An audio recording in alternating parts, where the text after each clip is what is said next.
All right, guys, welcome back. I'm super excited that a good friend of mine is here. You know, the show, we always want to have conversation about success in business and success in what you do. One of the hard parts, though, is not when you're trying to make money or you're trying to pay your bills. One of the hardest things in business is actually getting to the very, very top and still maintaining that discipline, the motivation, the drive to stay at the top. You know, they always say, you know, it's hard to stay at number one. No matter what sport, no matter what profession you're in, there's always someone chasing you, right? For sure. I mean, we talk a lot about mindset here, right? Like it's the mindset of a champion or someone who's successful, especially when you're a little older for that sport. I mean, it's incredible what he's done in terms of, you know, keeping focus. Imagine the focus that takes to keep beating the younger guys. And that term champion is who I want to introduce to our show today. He's a 4-division world champion, the current WBC and defending WBC bantamweight champion. One of the most amazing stats that I just read is he's the oldest bantamweight champion in the history of the sport. And he's also only one of 6 fighters ever to hold a world championship, to hold a world title in 3 different decades. I want to welcome my good friend Nonito Donaire to the show. Welcome, Nonito. Thanks for joining us. Thanks for having me, man.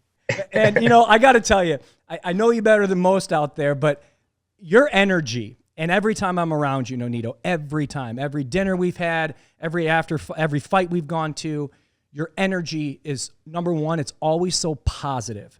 Like you have great spirit about you. But you also are a person that is constantly looking for self-improvement. But I want to start with this. When I say the word champion, you're a guaranteed first ballot Hall of Fame fighter. We all know that. But you're 39 now. You just defended the WBC title. You won it. The fight before that, I was there in LA. You just defended it. You knocked both guys out in the 4th round. Apparently you don't like going 5 rounds anymore. I don't know where that came from. But at 39 years old, what is it in the mindset of one of the best in the world to continue to keep going? Purpose. You know, a man has to have a purpose. Sometimes, you know, through success, you know, as you know, back in 2012, I hit my peak.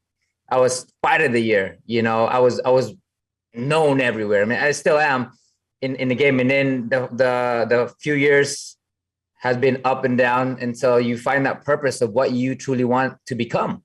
You know, and I found my purpose. You know, I want to be the undisputed champion of the world. You know, no one has ever done that in my division, and no one has ever done that in where I come from, in the Philippines. So again, the purpose is what drives me, and I'm excited every day. That's the thing is, as you know, I'm always been a positive guy. You know, I'm always a happy person, and I'm always talking about positivity because it's a choice. You are. You do. Yeah, for sure. Yeah, it becomes a choice of how you're going to feel, because that's the control that you have within yourself. Now, you know, don't get me wrong. There's days that I should feel horrible, but I try not to, you know. Again, that's something that I because I have a day that I have to meet, you know, like each day I want to be positive, but at the same time, I want to go all out in training. I want to give everything I got in training, knowing that I did what I could do today and I don't have to look back. When you started out just on fire, and it came from nowhere. And I remember, I would probably say the Darchinian fight was really the fight that put you on the map. Would you say that was the first big surprise to the world that here comes Nonito Donaire? Yes, that was a 2007 knockout of the year, upset of the year. And it was incredible. I just came out there, you know, I was they called the sacrificial lamb, you know, so, but he had another thing coming. Well, and so you win that fight. And now all of a sudden you go to, I believe, as high as 2 on the world pound for pound stage. Now think about that. Wow. Of every fighter that's so insane. In the world, you're ranked number 2 in the world. And maybe even I'm sure you got a couple number 1 votes in there too. And then you mentioned that there was some downfalls there, and there was a period of time where things were not as they once were because you started out on such a high note. Can you take me through those times? And because a lot of people in our business, a lot of people in business in general, those are the times they can't get out of. They can't get out of the struggle. They just, for whatever reason, they get stuck there and then things spiral out of control. You are the exact opposite story. You went back to being a world champion. What did those times teach you? Well, let me start off how I came into that long road of becoming one of the best fighter. In 2007, I met my wife, and I was already a world champion. She asked me why I box, and I couldn't answer her. There was not a question. There was nothing in me in my head. I was like, I'm doing it for my dad. You know, I couldn't answer that question. And then when I came into the journey of answering that question, that's when I became the purpose of me was to be the best in boxing. And then through many years until 2012, that I accomplished, which was the fighter of the year. Right. You know, I was beating everybody. I had a lot of the belts. And when I achieved fighter of the year, my purpose was gone. I already answered that question. And so from that point on until 2019, it was up and down. I would win, I would lose, I would win, I would lose, you know? I mean, big fights, but ups and downs. Right. But still the big fights with the best fighters out there. And then 2019 hit. I was in the tournament with the WBSS tournament where I lost very close decision to the monster Inoue. I think he's the number 3 pound per pound at this moment. And wait, we got to hold on, Nonito, hold on a second. Let's not downplay what happened here, because that's where I look at the resurgence. And we actually were about to go to Japan for that fight, but I remember Rachel told me, we were out one night, and Rachel told me that there was a vision board, and that vision board was to win. It was the Muhammad Ali Championship, right? Yes. Okay, so you go in, you got knockout of the year in that tournament, I believe. Yes. And then you go to the finals. You have the monster, who is on many levels. I look at Inoue as kind of where you were 12, 15 years ago. Yes.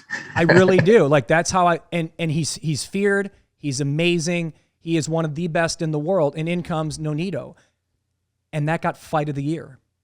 Yes. You took him to a brink. I believe you broke his jaw. You fractured his eye. I forgot exactly what happened, but I looked at that fight as that's Nonito's resurgence, and that's the best lesson Inoue's ever had in the ring. But to me, that tournament is what redefined your career, in my opinion. Would you say the same?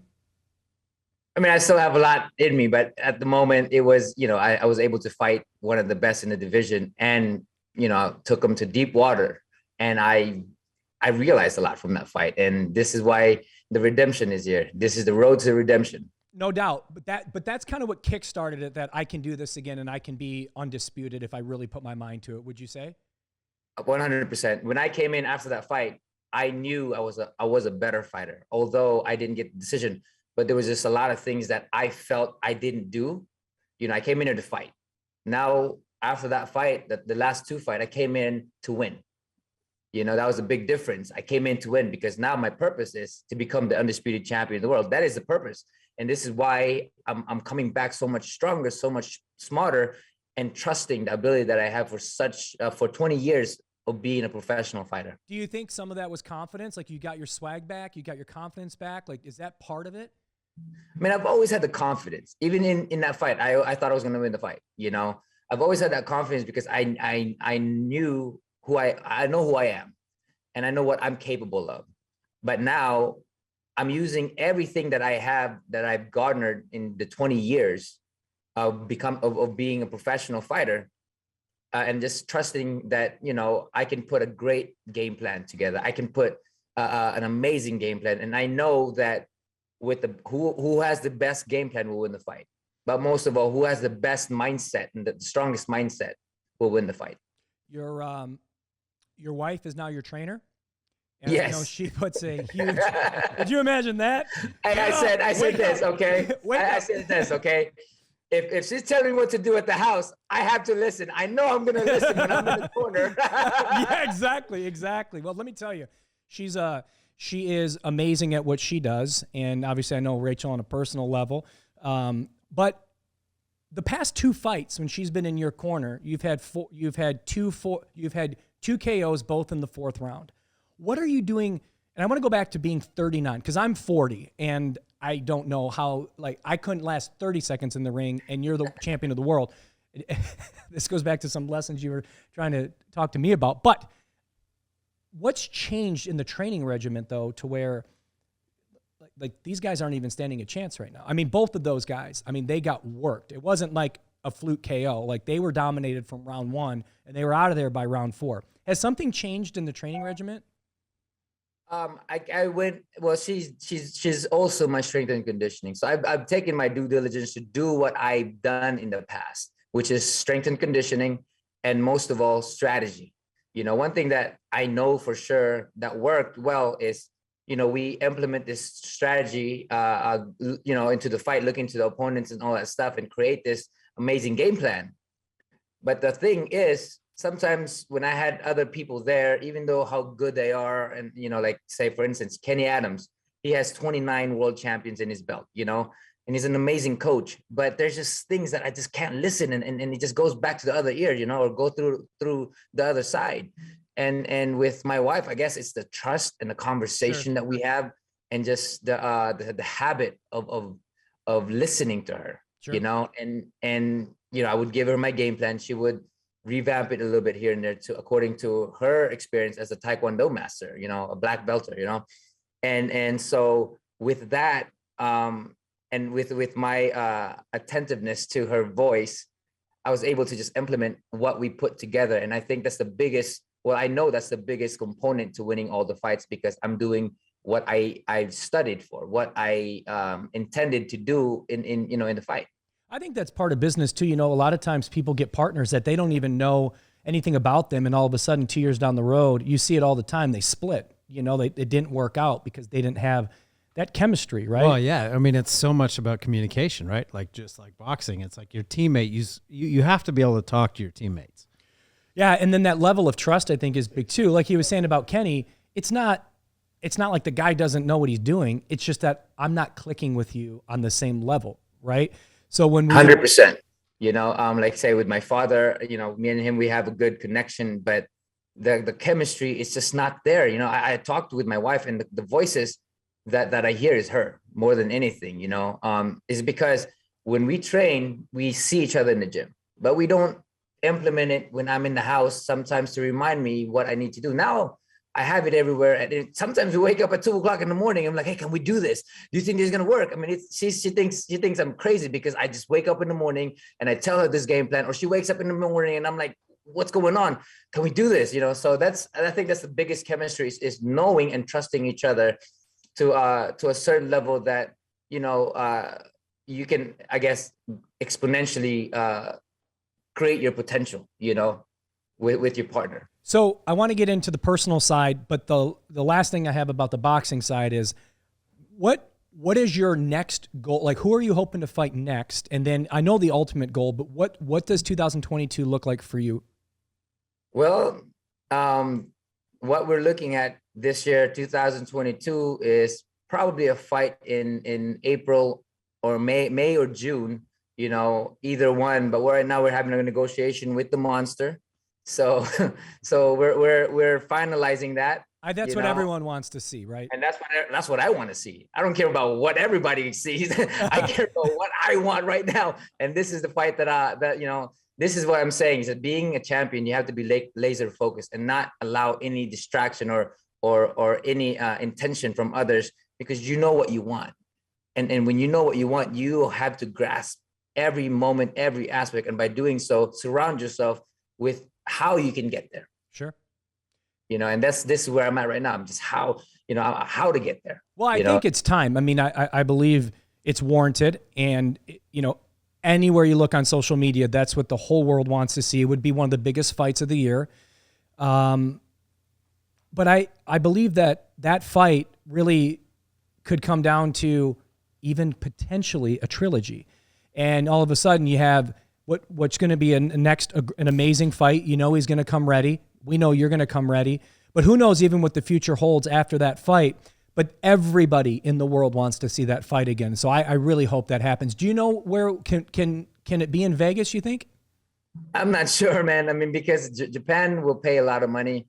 and I don't think he is keen of getting out of Japan when it comes to this type of big fight. I think that's where his confidence is when he's at home. Okay, let's talk personal life. You're a father, 2 boys, and a husband to, as we mentioned, who your trainer is your wife.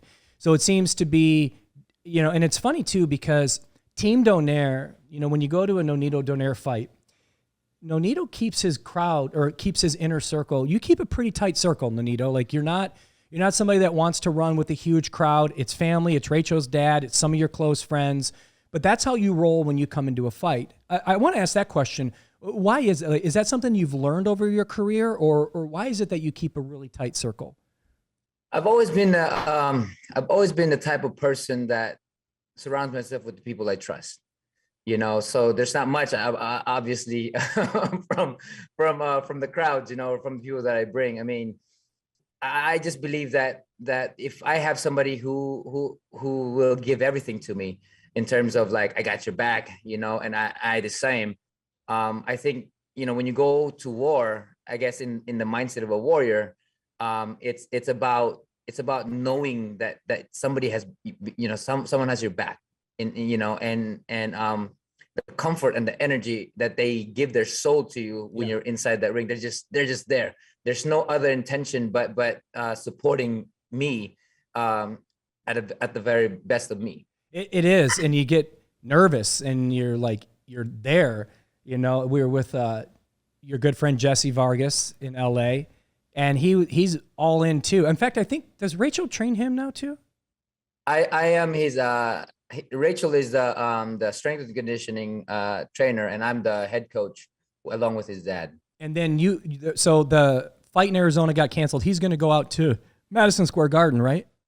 Yes, that's the rescheduled date. Yep, in April, I believe I saw. Yeah, April 30th. And now I saw he's trying to run for office too in Vegas or something like Congress. that. Congress. That's amazing. And I'm scratching my head because I'm like, Jesse, we got to go to the gym, man. Come on, dude. We got to wake you up. I'm going to have to get you out of bed like Rocky, and start punching, go in the frozen freezer and make you start punching those cows, man. Come on, brother. We got to get up, Oh, it's amazing.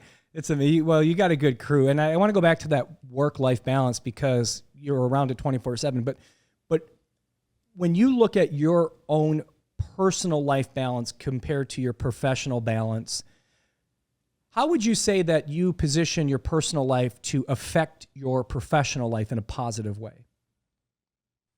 Well, I'm in the mindset, the growth mindset, so like, for instance, with my kids, I'm constantly learning, sometimes I get so reactive because I'm a fighter. I react to everything, and I'm like, oh, I got to calm down. I'm not in the ring, and so I'm always constantly learning to be able to see things clearly. And it's actually helping me become a better fighter now that I just go out there and I'm assessing the situation rather than reacting to it. Is that, in a sense, learning more patience in and out of the ring?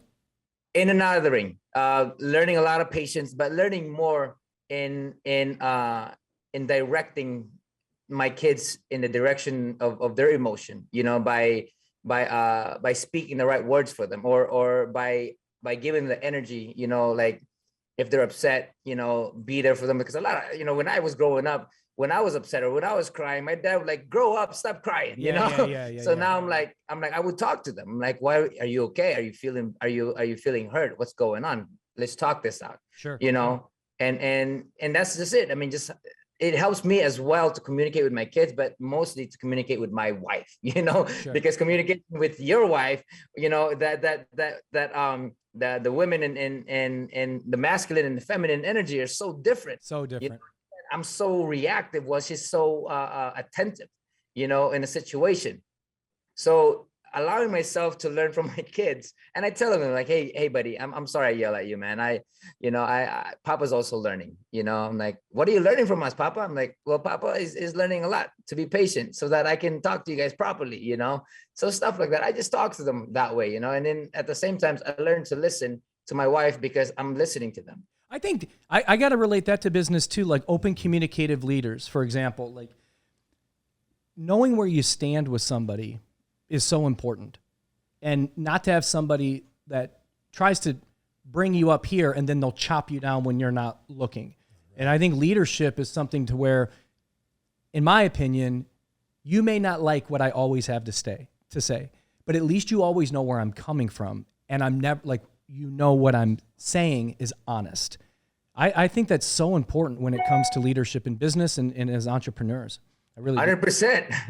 I 100% believe that, because, as a leader in my family, as a leader in the ring as well, that's the kind of energy you need. Well, and I think too, again, going back to even take Rachel as your trainer, like she's going to tell you something, whether it's good, bad, or indifferent, you got to believe it, because she's not coming at you with something she's making up, and she's coming at you with every good intention. And I think that's what good leaders, good bosses, good entrepreneurs do, is they lead by example, but what they say and what they express, that everything they're saying is from the heart, whether you need to be coached up a little bit and it might not be something you like to hear, but you should hear it, or whether you're getting truly great. Oh yeah. That's right? Exactly what Rach does, man. Sometimes, I fought Darchinyan the second time and I got beat up. I had the flu go into the fight and the fight was going to get canceled, but I'm like, let's just go. I can beat this guy with, with one punch. Right. And I got beat the crap up, man. I was because I couldn't react. And then I came to the corner and she's like, you're losing the fight. This is the 9th round. You're losing the fight. You got to take him out. And in that round, I took him out, but then after the fight, we went to the locker room and then me and my guys were high-fiving, bam, bam, bam, bam, high-fiving, right? I'm like, man, I can take a hit, high-fiving, like crazy fools, Yeah, you're a tough guy, man. You're a tough, blah, blah, blah. And then she just looked at me with her eyes and just like, oh, I think something's wrong. I'm like, yes. And I was just quiet, and she nailed me. I'm like, you think being tough, you think getting hit this much, you think, she was just nailing on me. That was not impressive. That was this, that was that. But that's honest love, right? I mean, that was honest love. That was authenticity. She cared for me, and I my guys were, we're guys, so we're high-fiving. I mean, not that they didn't care, but we won the fight, and that's what they were celebrating on, right? But for her, it was much more than that. Knowing that, I have to go back to her and my kids, Right. So, she nailed me in that one, and I was just like, my proud moment was like shut down, and I was like, I was like, trying to fight back. I'm like, what are you talking about? I want to fight, blah, blah, getting over. Hey, fellas, I'll call you tomorrow. I'll call you tomorrow, fellas. I'll call you tomorrow. I gotta go. I'm not allowed out. Yeah, ultimately, I have to be like, I'm sorry, babe. Exactly. I'm like, I couldn't win no matter what I did. After about a day of like, I'm like, yeah, you're right, babe. I promise not to be that tough guy and be smarter. So man, that's universal, right? We're wrong after a couple days. We know that much. Right. Yeah, but we will hold off. We will hold the fort for as long as possible. That's right. Yeah. Like, boys, I got to 2 days. Yeah, exactly. That's right. Wave the flag, man. Wave the flag. Man, we are men. It's so true. I'll tell you, we had one of the best times I've had at a fight. Nonito and I went and saw Ortiz and Fury. What? So we placed Wilder and Ortiz, right? Yes. So we placed a bet of the under 8 rounds, and so we bet Wilder KO under 8 rounds. He lost every round. And so there's 10 seconds left in the 8th round. So we're like, hey, let's go grab a beer real quick. So we get up to go grab a beer. And the next thing you know, you just hear, boom, kaboom. And we look back and we won the fight. It was just like, call it off. So we just start dancing. We got our beers in. Yeah, we did. So fast forward, he's at, what fight were you at where he was sitting in front of you? Oh, yes. That was Pacquiao's fight. Pacquiao's fight, yeah. So he's in Pacquiao's fight and we're texting during the fight. And I sent him a video of us celebrating King Kong getting knocked out. And he goes, I could show it to him. He's sitting right in front of me right now, but I don't think I want to do that. But I don't think I want to do that to King Kong. Yeah, we don't want to mess with those heavyweights, man. But it did pay for dinner, so that was good. Positive. That was nice. Well, Nonito, I love you, bro. Thanks for joining us on the podcast today. Thanks for being a great sportsman, a great human being, a great husband, a great friend, and I will see you soon. But thanks for joining us today. Thank you, brother, and thank you for having me. That was fun. Be positive, be strong. It becomes a choice to own up to it. Appreciate you. Thanks, Nonito. Nonito Donaire, everybody. Awesome. Yeah, that's the coolest. Exceptional. But it's funny, you just hear it in his attitude, just on. You can just feel cannot it, hang right? out with Nonito and not leave pumped up. I'm not kidding you. Like, you just leave and you're like, wow, that was amazing. Yeah. Even when you're hanging out. And he does. He exudes that energy, that spirit. But I want to go back to one of the things that he mentioned too, is purpose. Because purpose is what should drive everything. And I believe that purpose changes as your life kind of evolves. Like, my purpose when I was in my 20s is different than my purpose in my 40s. But to know that when you wake up every day, whether it be for several reasons, whether it be for family, whether it be for the people that are working with you, whether it be for your brothers next to you, taking care of people, I just think that purpose changes as you work your way through life. Yeah, no question. I mean, your goals, you mature, right? And you're just after different things. Well, your baseline of knowledge changes, right? You've tried things, you've learned things. Now you make better decisions. Basically, like he was talking about his parenting. He's making better decisions based on his environment, learning to pay attention to his environment instead of reacting to and just always coming over the top, literally.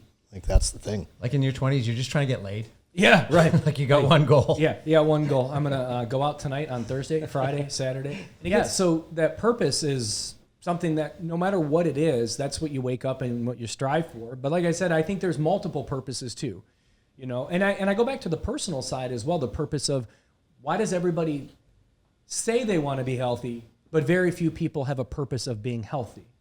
Why do people say that they want to better themselves and improve themselves, but that discipline behind the purpose, I think, supersedes the purpose? Like, can you be disciplined enough to actually follow your purpose? Yeah. I mean, almost every successful person you meet, that's one thing they have in common. They have the discipline to set a goal and actually pursue it until they get there. No question. And take the steps on a daily basis to get there. No question.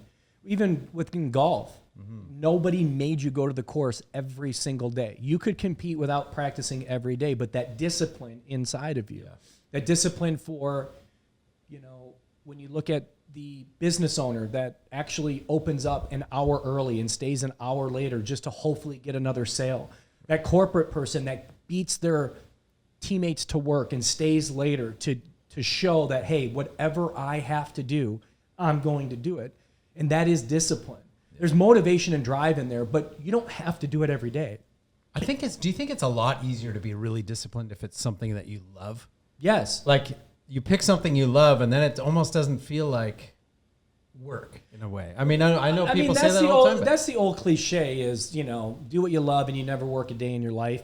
And again, we've heard that forever. But discipline, sometimes a lack of discipline in the personal life can affect the discipline. Oh, for sure, yeah. In the business life. I think that that word discipline to me is just something that you instinctively have. You don't need somebody, I mean, maybe you're taught it at a young age, but like I said, that person that wants to make that extra sale, because I want it. Discipline is looking at a leaderboard and saying, I need 2 more sales and I can be number 1. Although you may have made a lot of money that month in sales and you could walk away and have a big month in money, that discipline says, I need to make 2 more sales because I want to win. Yeah. Yeah, I think that's what Nonito just said, right? He'd already been the best of the best. Already had fight of the year, like all of that stuff. And still, even when he was losing a fight, I'm not satisfied where I'm at. Yeah, I think that I talk about that a lot, the leaderboard. Why is the JMG leaderboard full of the same people month over month over month? Because they have a different motor. They have a different discipline. They look at it as... I wonder how much of that can you learn? Like, you can teach yourself to be disciplined in that way. Because when I was a kid and I was winning a lot of golf tournaments, it would be pouring and I would be on the range hitting balls and everyone else would be in the I don't clubhouse. know if you can teach it. I really, truly don't think you can. And that, I'm not trying to position myself as that you can't get better. But I think that is the hardest. You can teach somebody to become more talented. You can teach them certain things, in sales at least. You can teach them how to say it this way, not that way, how to pitch things differently, how to react differently, how to have different tones and pitches within your voice, your inflections, building rapport, all the things that creates a great salesperson. You can teach them tricks of the trade, but you can't put in here something that is instinctive, that you just are either born with it or you learn it at a very young age, to where you say, I don't need you to tell me to get to work today. Like, why is it that a lot of people need to be told, hey, you're 5 minutes late today. You're 5 minutes late today. You're 5 minutes late today. Why are the habitual people that are always late? Because they don't have discipline. They can't even discipline themselves enough to have self-awareness that they're always late. Like, that's a really bad trait, is lack of self-awareness from non-discipline. And that's why I don't have a tolerance for that stuff, because when I see it's the same person over and over again, I say, wait a minute, this is a really bad trait that you carry with you, and you don't seem to want to work on that.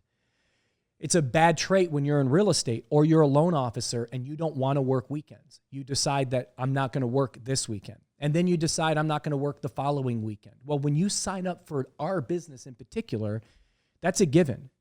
You know, you don't hear a mailman saying, I'm not going to work on Tuesday, right? No mail on Tuesday, people. No mail on Tuesday. Yep. Done.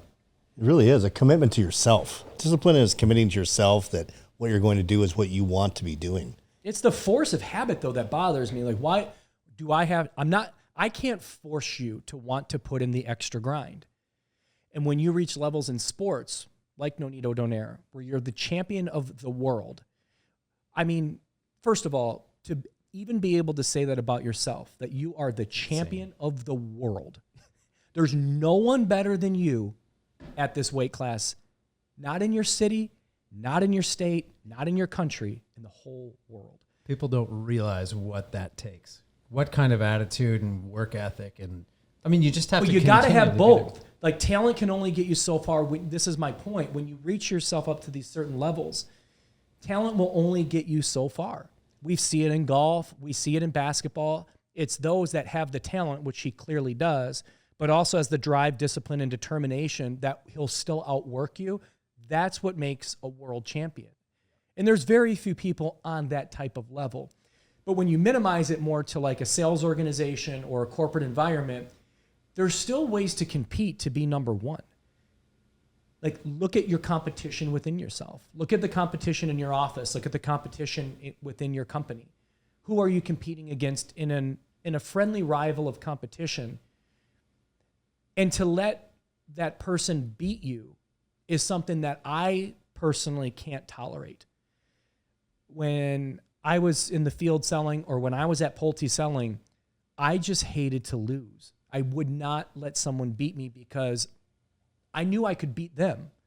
Not beat them in terms of like making it a harsh competition. I would always root people on. I still root for people to be successful. I'm not a hater. I love seeing people be successful. But I wouldn't let them beat me in the sense of, well, if I beat you before, I can beat you again, and I can beat you again. So it only comes down to effort, which means all I have to do is just work more. So if I just work more, I'll win. That's easy. I can control that. There's things that I can't control, like people that don't have talent, for example, or lack the ability to be a great salesperson. And that's the majority. Most people aren't born with an innate ability to become a great salesperson. There is raw talent and there's instinct when it comes to being a great salesperson. You just intuitively know how to build rapport and how to sell. But it's the people that don't have the drive and discipline, that all they do is they do enough to skate by, appease themselves, and make enough money to be happy. They don't have that killer instinct to want to be the best. And I have a problem with that. Now, I realize I may be built differently. So it's accepting. That's okay. But when I'm sitting down with someone, I can't accept that. Why are you not working 9 hours on Saturday? You don't have a family. You're a single guy. You're a single girl. You're a single mom, right? Like, there's reasons and purposes behind that drive and determination. So why aren't you doing it? And then there's the side of people that always look at that syndrome of either the victim mentality or, oh, woe is me. I didn't do it today because of this. I decided not to because of this. The constant excuses of not being successful. And majority of the time, it's that self-awareness that it's you that's the problem. It's not your outside influences. It's not the environment. It's just simply you, because if they did it, why can't you? That's what I always go back to. I think what you said before is that you're almost afraid to lose. When I was winning a lot in golf when I was younger, I was afraid to lose. I could not, it was hard to handle that I wasn't the one winning that tournament. You know what I mean? And then you get used to it, and then it becomes even harder to lose. You know what I mean? And then it drives you. It's like you don't want that feeling. You like that feeling of winning is addictive, and you just keep The difference between driving. sport and business, though, is that you're looking at the winner. Like when Nonito knocks you out, you know you just got knocked out. When you lose a tournament in golf and you're looking at the guy that got first, you know you lost to that guy. The difference in business is there's always a leaderboard, but it's not taken as seriously because it doesn't seem like competition in that sense. When if you looked at it that way, that the leaderboard is my competition, the leaderboard at your company, the leaderboard of the leadership of your company to move to that next senior level vice president, executive vice president, president. There is a leaderboard, but we don't look at it that way in business. And I always did look at it that way. I looked at it as, I know that this is where I want to be. And I know that these are the people that I need to do better than. Not that I'm going to root against them, but I'm just going to win. And I look at it more from a sales perspective. You take our company, we have 450 salespeople. Are you going to be number one every month? No. Can you be number one in your market every month? Yeah, you could if you really wanted to. So strive for that. And if you are there, then you know you're going to be in the running for the whole company. So start with that first. And then that's why in real estate for me, it was I wanted to be number one under 30, number one in my office, number one under 40, number one in the state, number one in the country. I knew that there's a trajectory that you have to follow. It doesn't just happen overnight. But I created internal competition for myself to look at the people in the state and say, these are the people I'm currently competing with. And I didn't look at anybody else. When I was 28, 29 years old, I wasn't looking at the number one agent in Arizona or the top 10 because I wasn't ready to compete with them yet. I didn't have enough business under my belt. I didn't have enough past clients. And as I worked my way up, then I knew I could compete, and then I put them on my radar. From there, I looked at who's number one in the country, and then I put them on my radar when I knew I could compete. But that's why we go to goal planning too when it comes to volume, commissions, units for loan officers. How many deals did you close? What's your volume? Things like that. So from a loan officer or real estate perspective or any sales perspective, it comes down to looking at and carving out your own leaderboard, but looking at it as it is a golf tournament. I am in a fight. No one looks at it that way. They don't look at it as a sport. And I always looked at it as I'm going to beat you. And I think if people looked at it that way from a sales perspective and just said, I'm just going to win no matter what it takes, people's mindset would really start to understand, don't worry about the money. I said this in New York. Don't worry about the money. Worry about the scoreboard. The scoreboard determines how much money you're going to make. If you're up there at the top every month, the money will follow you. Stop paying attention. And this is what people do. They make a $20,000 commission, and then they go away for a month or two. That is not discipline. That is laziness. Yeah. That's a quick sale. I'm good for a little while. That type of stuff bothers me because when I got that taste of money and I got that taste of winning, it was so addictive that all I got to do is work my butt off. If I work my ass off, I get these kind of checks. Count me in. Count me in. So you had the drive, you had the effort, you had the desire, all of that. But you still had to have the knowledge on where to apply that so you could be successful. So did you look at the guys that were outselling you every month and say, okay, how are they selling that? Like you must have had to gain some knowledge. Well, I had to look at it, from real estate or from like a lending perspective or something like that. There's competition that's unfair. So if I did say 15 million in sales in 2010, it's unrealistic for me to think that I can do 100 million the next year. You got to build your book. It'd be like a stylist starting at a salon and thinking that by year 2, they're going to have 300 clients in their book. The experience allows you to have more opportunities. That's why I said in my blog last week. I said, work every opportunity you can work. I don't care if it's a rental. I don't care if it's a small purchase. I don't care what it is.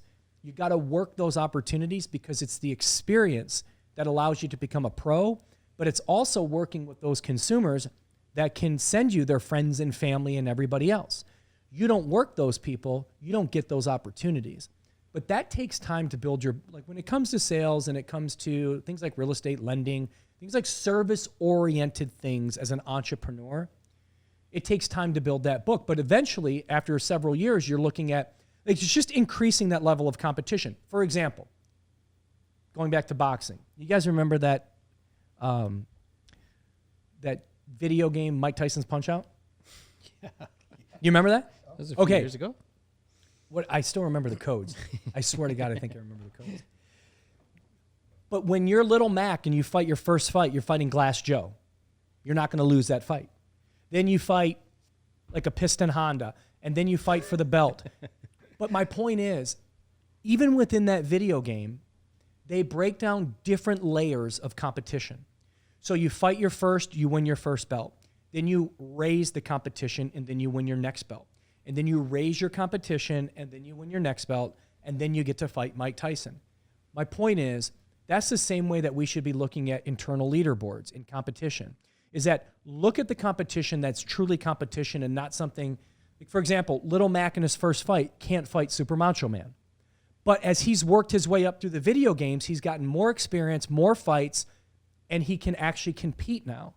My point is that create your competition that you know is fair competition, that makes it challenging, but it's winnable.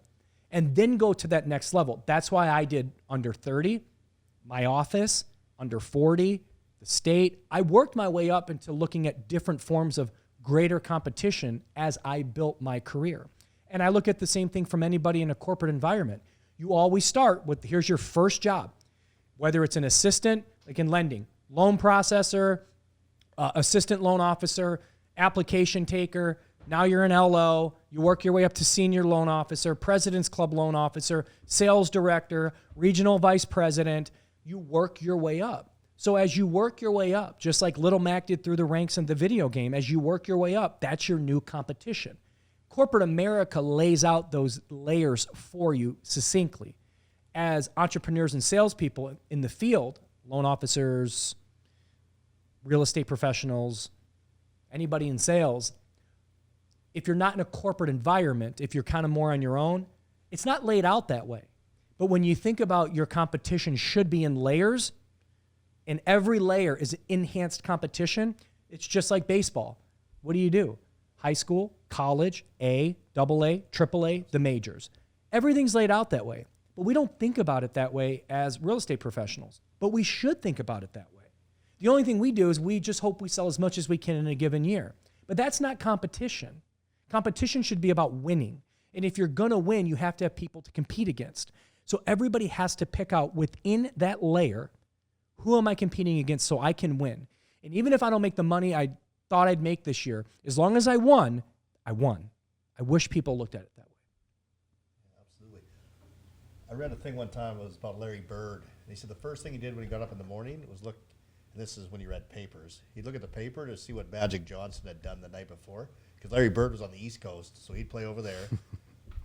Magic was playing when he was in bed, when Larry was in bed. Get up in the morning, that's the first thing he would do, because he wanted to beat him every night. That's right. Was his, and that's like the best of the best, right? And that's why I look at golf as something that creates those. Look at golf. You know, you have college, you have Korn Ferry, you have the PGA, you have different tours. You know, you have the Canadian Tour, you have all these different tours, but the ultimate goal is to get to the PGA. Right. And the thing about golf is, I mean, it's not subjective at all. It's like you shoot the score, you win the tournament. That's why it's such a great sport. Yeah, it really is. It's very pure in that way. It is. Yeah. But as you worked your way up to the ranks of the professionals, every layer that you went through, you knew that you were, and this is the other thing too. I knew when I was stepping up my competition. I knew in 2013 I wanted to be the number one person in my office, and we had like 300 or 400 people. I knew I was stepping up my game because the year before that, I ranked like 19 in the office. but I knew I was within striking distance to where I had to make up some ground game, but I knew I could do it. I couldn't be the top agent under 40 in the state of Arizona because I wasn't quite there yet, but I knew I could compete in my office. But I stepped up my competition from what I considered competition from the prior 2 years. And that's like in athletics, you know when you're stepping up your game. You know when you're going from this tour to that tour. Like anybody on the Canadian tour knows that if I get to go play on the PGA, I'm in a whole different ball game than what I'm at. And it's totally a different atmosphere, and it's what we all strived for. Luckily, I got to play a few events. I never got to where I was full-time out there, but I had a taste for it. So let me ask you this question, though. You hold records on the Canadian Tour. You still hold the longest average drive on the Canadian Tour. You were really good on tour. Yeah. But when you went to go play in those PGA tournaments, you knew driving up to that clubhouse that this is a different beast. It definitely is. I mean, golf is interesting because the level, the difference is so small. It's small, but it's huge. You know what I mean? Like physically, it's very small. Mentally, it's very small. But then there's a real chasm there. Like you have to get to that next level and get comfortable out there. And, you know, it's a matter of not having too much reverence for the other players. You have to just that's something my dad taught me when I was young, very young. Like you respect the other players, but you try not to look up to them too much because you know you're going to have to go out and compete with them. Sure. Which was really good advice. I mean, I never got to where I was full-time out there, but that was more because golf is an interesting thing where sometimes if you work too hard, if you're too obsessed with it, it can actually make you worse. And You think that's what happened to happened? me. Is that kind of what happened to Duvall, you think, as well, too? Like he just got so crazy obsessed and all of a sudden it started screwing with your mind? I'm not sure, but there's a lot of guys that get too technical, and that's what happens to me. Like when I was winning tournaments, I was totally artistic and I just saw shots, and it was more I was obsessed with winning as opposed to obsessed with having a perfect golf swing, which that took hold of me where I felt like I needed to be perfect, have a perfect golf swing in order to get to that next level. And, in retrospect, I probably didn't. Right. I didn't need to. I probably should have stayed with my artistic C shots, pure talent. Not pure talent because I worked my ass off, like maybe too much in the end, it was almost detrimental. Golf's weird that way. If you get too into it mentally and bogged down mentally, it can make you worse. I think that's with anything, though. That's why healthy balance, too. I always say you need a break every now and then because you got to breathe. Yep. No matter who you are, you can get burnt. Mm-hmm. I know at this point in my career, I know when I start to get burnt. I know I do because I don't wake up in the morning with the same, I'm excited to go to work today, which 90% of the time, 9 out of 10 days, like I'm excited to come to the office. And I know when I'm getting a little bit burnt, and as much as I don't want to put it away, when I do put it away for even 2-3 days, go on vacation somewhere, go to Cabo for a couple days, go to Vegas and hang out for a couple days, go hang out with Nonito or go hang out with my buddy Robert up there or whatever the case is, just get away from work for a little bit. Everybody needs that because that balance of breathing and just knowing like the recharging of the batteries, you can continue to go. But people that burn themselves out and burn the candle at both ends, as they say, you're not doing yourself any favors by doing something 70% or 60%. Bobby's here and he does so much filming. Like if he's sitting there filming and he's just like, I just don't feel like being here right now, guess what? It's not going to turn out so good. Right. And I truly believe that you owe people your one. If you can't give them 100% all the time, we know that, but they deserve the best of you. And if you're burnt, that's not the best of you. Yeah. And people, to me, whether it be the people that work for JMG, whether it be clients, people deserve the best of me. I think for an ambitious person, that's actually a skill that you have to learn. You have to learn that balance. It's so important because. But it's hard. Yeah, no, I'm sure. Yeah, I know. Because like you're continually thinking about how am I going to win? How am I going to do this? How am I going to do that? If you can't turn that off once in a while, it's almost like you get fuzzy, right? Well, I'll tell you what I have learned is that I've learned I don't need to answer everybody right away. And that was the main problem I had, especially when I was selling, because I just wanted to keep selling. Like it truly is addictive. It's like gambling. Like you just get addicted to, you get addicted to winning. You get addicted to selling because you want to stay number one, but it's such a rush when you sell something. It's fun. And as that continues to become an obsession, you become obsessed with being too readily available. And what I found is that I learned to make myself not as available so people didn't get the impression that I was always available. Because when you start immediately responding to people, then they expect that every time that they call you or text you, and that shouldn't be the expectation. Right. But that's what happens. And I think it's the same thing within business too, is that you're expected to work 12 hours every day because that's just what people get used to from you. That doesn't have to be the case. We can do things in a healthy balance in a way that it's even more productive. Mm-hmm. And so for me, not getting to every email, and if people got a problem with that, sorry, man, it is what it is. Just deal with it. Well, for you, it's a bit of reality because you get so much information. You get so much correspondence, right, from every angle. So, but you know what? I think other people can do that too. What I would say is that, and even for me, for myself, like I know if I see a name come across my email, I'm responding to that email as soon as I can. Any partnership, any people that I'm doing business with, I'm responding to that email because they deserve that. But when it comes to the little things, I don't need to respond to, do you like this color scheme for our new social media campaign? Like, I can get to that one later. Sarah probably does not think so. Sarah's over there like, Sarah's like, why'd you pick social media? Why didn't you pick the closing department? But the point is that, and the same thing with us. If I send an email, unless you guys are away, I would think that by the end of the day, being realistic, that I would get a response to that. But I say that in the sense of, you know who needs attentiveness right away, but then you learn I can get to these other things later. Even the same thing with voicemails. Hey, so if I said this the other day in the cafeteria, I said, if you're offended that I don't respond to a text from you, then I think that's a you problem. Because I don't respond to every single text. And the fact that you think that I should respond to every single text, or that I should respond in like within an hour or something like that, that's a you problem. That's not a me problem. You know what I mean? It just goes down to a level of self-respect too. But that took time. It took time for me to say, I don't need to worry about that right now. And when you do that, you can breathe a little bit to know that not every, like Wexler, for example, is a prime candidate to say that's what he does not do. He's so immediate because he's on top of everything. He answers every call, every voicemail, every text.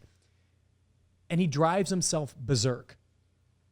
And, you know, being the number one agent in the state of Arizona right now, that comes with a certain level of responsibility. And when you make $4+ million a year, people would say, for that kind of money, you can call me. But that's not the point. Everybody says that until you're in it, and then you still get burnt. It's not about the money. It's about your mentality. And even himself now is realizing you can't function like that for too long. At some point, you start to break. And we have to be disciplining ourselves to know that not everything needs an immediate response that doesn't need an immediate response. Because the more that you continue to have that lifestyle of constant, instant communication, constant worrying about something, your fulfillment of life goes down significantly because you can never take a minute to be happy or never take a minute to breathe and put things away and just chill out. That's what I've learned over the past few years, and it's recent. I mean, I used to be a psychopath, and I still kind of am a psychopath, but nowhere near like I used to be. That's for sure. No, I'm just kidding. Well, you surround yourself with people you trust, so you can now delegate things. Totally. Service. That's what Nonito was saying. Surround himself with people that had his best interest. So it took a lot of that pressure off, that immediate responding and having to know to answer for every question all the time. And who you trust. Yeah. Whether you're a boxer, whether you're a golfer, whether you're an entrepreneur or you're in your corporate environment, building the army around you that you trust is so important, and it's very hard. I was going to say it's hard. It is hard because you get bad eggs, and you get people that you want to help that you shouldn't have tried to help out in the first place because they can't even help themselves. And that stuff is hard because you're hoping that you can change this person, and you can't. and you spend so much time trying to get them better at doing sales, trying to get them to sell more houses, but in the end, they don't want it. So why do you want it for them? So we force ourselves to try to be this educator of people when we should be educating ourselves in the sense of they're not worth it. I'm not spending any more time with you. I'd rather spend time with somebody that's actually producing lower than you, but they're showing me that they'll put in the effort, the drive, and success to want to be successful. So I think some key components, when you're talking to, again, going back to the champion of the world at 39 years old, that purpose and to be driven for that purpose and putting that first word of discipline behind that purpose, I really believe that that's what separates the great from the good and the good from the average, is being able to have that drive and discipline, but have that purpose behind it. I love that statement that he made today. I mean, it's just so true. It's just so true, right? Like that is the thing. I mean, that drives almost every successful person. God, could you imagine though that your job is to go out there and beat somebody up? And hopefully not get beaten up. Who, by the way, I always look at it, same thing with golf and other sports too. Not so much football and like American sports because they're not necessarily competing internationally unless they're on like the highest of the highest levels. But when you look at sports like boxing and golf, and I guess that's true because, there's international players that play in the NBA, international players for the NHL, all that stuff. But when you're fighting at that level, especially a boxer, like I said, you're not fighting the best guy in your town or your state or your country. You're fighting the best guy in somebody else's country who's the second best in the world at what they do. To be that great is incredible, right? I mean, to be that good. And it's individual too. I mean, there's no nights off, right? Like you can't. No. It's like in hockey, maybe you can have a few bad shifts. You have a bad round in boxing and you might be, yeah, or you're done. Dead, right? Yeah, you're done. Exactly. I mean, to be that on point and to be that sharp too, because it's that one mistake. It's that one jab you didn't throw. It's the one left you didn't slip. The same thing with Nonito, the guys that fight Nonito. I mean, he's probably got the most dangerous left hook in the history of boxing. You put your hand down for 1 second and that clips you, the night's over. Yeah. But that's precision. And that is what really separates the great from the good, is they're just that much better. Just like golf, just like basketball, just like in business. The person that you beat, you might only beat them by one deal. You might only beat them by 200,000 in volume. It's that much that separates those that get the trophy or the belt versus those that don't. It's a fine line. Fine line. Well, hey, thanks for joining the Jason Mitchell Show, guys. Yeah, you betcha. Now, for everyone listening, thank you very much. We look forward to bringing on some amazing guests and to continue the discussion from mindset to business to lifestyle. So thanks for watching, and we'll see you next time.